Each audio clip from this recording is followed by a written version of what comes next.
Ce que tu poses est simple, presque évident. Et pourtant, c'est là que la majorité des relations échouent. Pourquoi? Parce que clarifier un contrat au début, c'est pas juste parler, c'est se révéler. Et beaucoup de gens ne sont pas prêts à ça. Les faits. Au démarrage d'une relation, l'attirance est forte, l'image est soignée, chacun veut plaire. Résultat, on évite les sujets qui pourraient créer du rejet. Donc, on floute les attentes. On dit on verra, on laisse les zones grises exister. Et plus tard, ces zones deviennent des conflits. 1. Dire les règles, prendre un risque. Clarifier le contrat dès le début, ça implique dire ce que tu veux vraiment, dire ce que tu refuses, poser tes limites sans garantie que l'autre reste. Et ça, psychologiquement, c'est violent pour beaucoup. Pourquoi? Parce que tu t'exposes à ne pas être choisi. Donc certains préfèrent séduire d'abord, négocier après, assumer, jamais complètement. 2. Le faux consensus du début. Beaucoup de couples pensent être d'accord, mais ils sont juste dans une illusion d'accord. Exemple typique. On est exclusif? Oui, bien sûr. Mais derrière, l'un pense exclusivité stricte, l'autre pense tant que ce n'est pas sérieux ailleurs, ça passe. Le mot est le même. Le contrat ne l'est pas. 3. Le prix du flou initial. Ne pas clarifier dès le départ, ça crée des attentes implicites, des projections, des interprétations personnelles.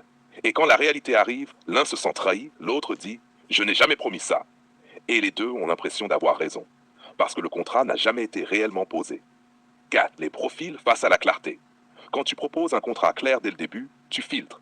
Les alignés, ils savent ce qu'ils veulent. Ils restent ou ils partent rapidement. Les flous, ils évitent, esquivent, changent de sujet. Ils veulent les bénéfices sans les règles. Les adaptatifs opportunistes, ils disent oui pour ne pas te perdre, mais ne tiendront pas dans le temps. Donc poser un cadre clair, ce n'est pas durcir la relation, c'est sélectionner. 5. Respecter un contrat clair est plus exigeant. Quand tout est posé dès le départ, il n'y a plus d'ambiguïté, il n'y a plus d'excuses, il n'y a plus de je ne savais pas.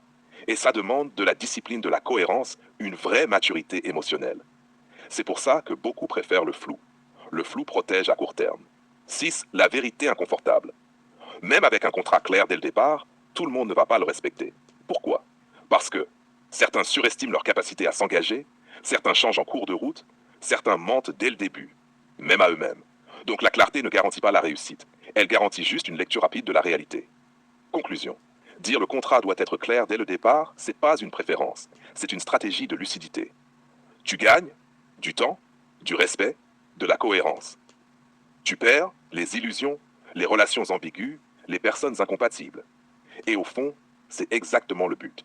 Phrase clé, open quote. Un contrat clair au départ ne protège pas la relation, il protège la vérité de la relation. Question ouverte. Tu préfères une relation qui commence facilement ou une relation qui commence vraie?